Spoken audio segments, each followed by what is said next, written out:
Constrained motion का मतलब होता है जब एक चीज का मोशन दूसरे के मोशन पे डिपेंडेंट हो, हिंदी में बोलते हैं बंधित गति। ठीक, अगर ये चले तो ये कितना चलेगा। जैसे अभी भी आपने देखा कि कंस्ट्रेंट टाइप का ही मोशन था कि अगर ये ए चलेगा तो ये 8a चलेगा, अगर ये x चला तो वो 8x चला था। तो ऐसे सारे मोशन जिसमें एक की डिपेंडेंसी दूसरे पर निर्भर हो उसे हम बोलते हैं कंस्ट्रेंट। ठीक, तो इसमें कुछ सवाल आते हैं, देख लीजिए। एक दीवार है और एक फ्लोर है, मैं सारे करा देता हूँ आपको जितने भी बुक में पॉसिबल हैं। और यहाँ पे एक रॉड है, कहते हैं एंगल थीटा है। तो पूछते हैं कि रॉड का अगर ये एंड v1 वेलोसिटी से चल रहा है तो v2 बताइए, ये एंगल थीटा है। ठीक, v2 की स्पीड क्या होगी, या v2/v1 का रेशियो बता दो, 4 ऑप्शन दे दिए थीटा के फॉर्म में। ठीक, सवाल वही सोचना ही। पहले होता था 90 डिग्री पे, तो लोगों ने क्या किया कि ऐसे करके ऐसे बना दिया। 90 पे क्या पाइथागोरस लग जाती है आराम से, तो दीवार उन्होंने टेढ़ी कर दी, कुछ भी बना दिया और ऐसे करके रॉड दे दिया। बस 10 मिनट रुक जाओ, मैं तुम्हें बस फटाक से हैप्पी दीपावली बोलने वाला ही हूँ। फिर पूछ लिया कि भाई v1/v2 का रेशियो बता दो, या फिर, है ना। फिर एक सवाल एससी वर्मा में, लेकिन काइनेमेटिक्स में दे रखा उन्होंने ये वाला सवाल। परसों किसी ने मुझसे पूछा भी था, सूरज ने पूछा था, दिखा देता हूँ मैं। ऐसे बहुत सारे मैं बता दूंगा। एक ब्लॉक इधर है, फिर यहाँ पे एक पुली लगी है, पुली भी लगा सकते हो और चाहो तो सिर्फ गांठ बांध सकते हो। अब ये बात सच है कि अगर ये दोनों नीचे जाएंगे तो ये ऊपर जाएगा, और नीचे नहीं गए तो ये ऊपर नहीं जाएगा। तो ऐसे बोलते हैं कि ये u से नीचे जा रहा है, ये भी u से नीचे जा रहा है, तो ये v बता दो, या फिर v/u का रेशियो बता दो, ये एंगल दे दिया। ऐसे सारे मोशंस को हम बोलते हैं कंस्ट्रेंट मोशन। ठीक, कोई दिक्कत? फिर और भी सवाल हैं, ऐसा नहीं है। ऐसे करके रेजो की शीट में एक सवाल है, बस अभी लिखो या मत लिखो कोई फर्क नहीं पड़ता, बाद में आप आराम से चाहो तो नोट कर सकते हो, या फोटो भी खींच के, क्योंकि इसके बाद ये खत्म हो जाएगा।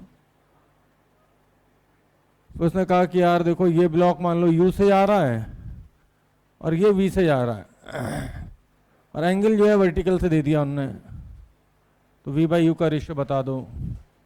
फिर एक सवाल जो है वो रेजो की शीट का ही है, फिर से ऐसे पुली ले दी,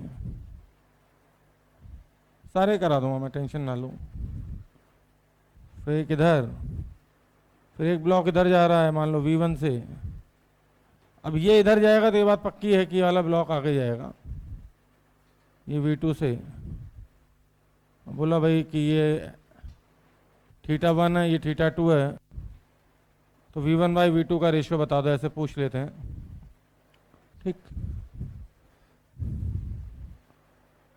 तो ऐसे सारे सवाल मैं एक ही झटके में सारे खत्म कर दूंगा। ये एससीबी में सॉल्व एग्जांपल है, ऐसे कि एक रिंग है, ये रॉड है, तो रिंग जो है वो रॉड के अंदर स्लिप कर रही है, और ऐसे करके एक पुली जो है वो नीचे जा रही है। तो इसकी वेलोसिटी मान लो v है, ये एंगल थीटा है, तो u कितना होगा, या v/u का रेशियो बता दीजिए, है ना। कोई दिक्कत? फिर और भी सवाल बन सकते हैं, खूब सारे बनाए मैंने इस पे। लोग पीछे से कह रहे हैं इतने तो हमने पैसे भी नहीं दिए जितने तुम सवाल करा रहे हो, ध्यान दो।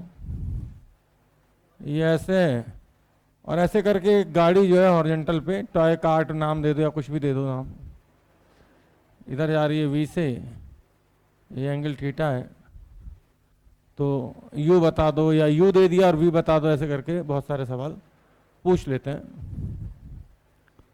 ठीक,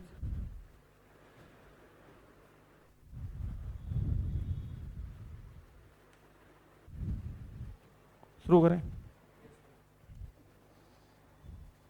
ऐसे तो इसको सॉल्व करने के लिए मेरे पास 5 मेथड हैं, टोटल 5, लेकिन जो उनमें सबसे आसान है वो मैं बता देता हूँ आपको। एक टाइम ऐसा भी था जब ये सवाल मैंने क्लास में कराया था, सिंगल क्वेश्चन है,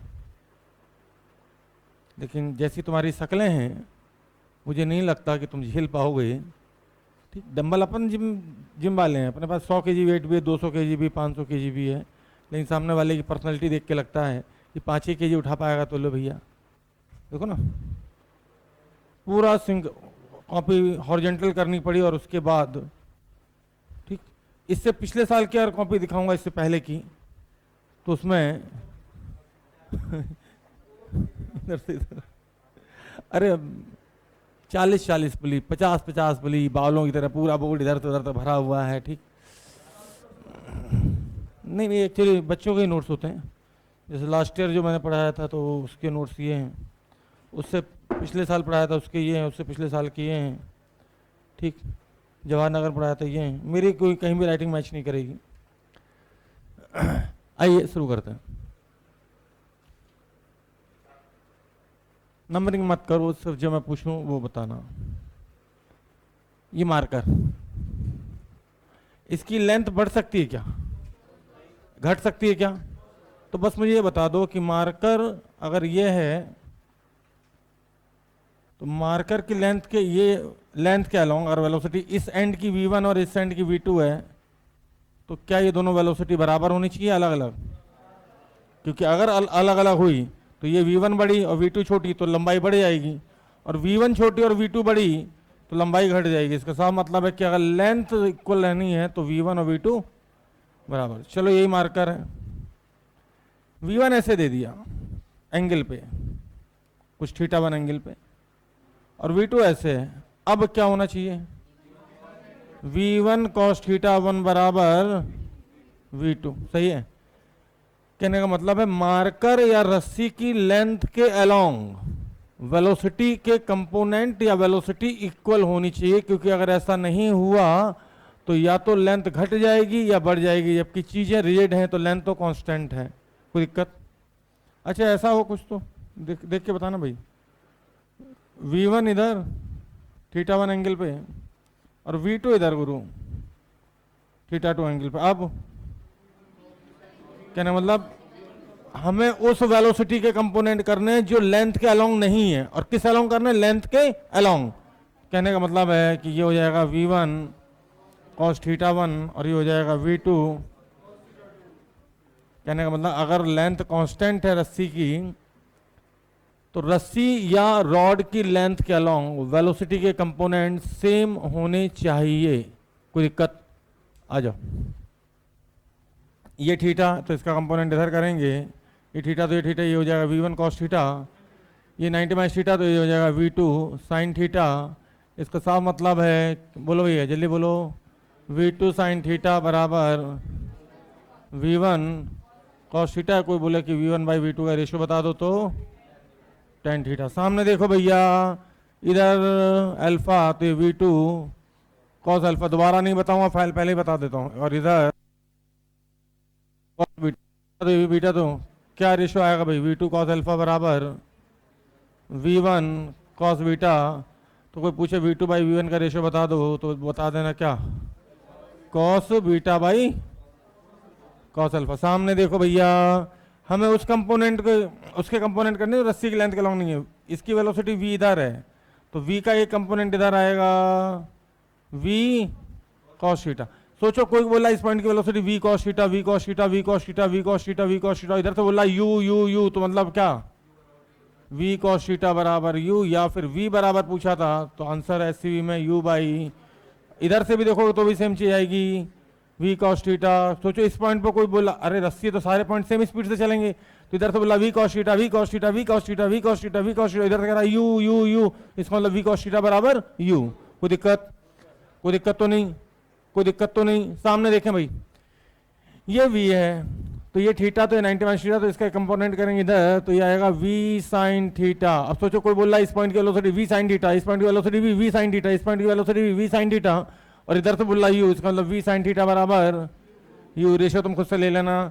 इधर v1 तो v1 का कंपोनेंट रस्सी की लेंथ के लॉन्ग v1 cos थीटा 1, ठीक, और इसका कंपोनेंट रस्सी की लेंथ के लॉन्ग v2 cos थीटा 2, तो इसका मतलब हुआ v1 cos थीटा 1 बराबर v2 cos थीटा 2, इसका मतलब v1 बाई v2 बराबर cos theta 2 by cos theta 1। कोई दिक्कत?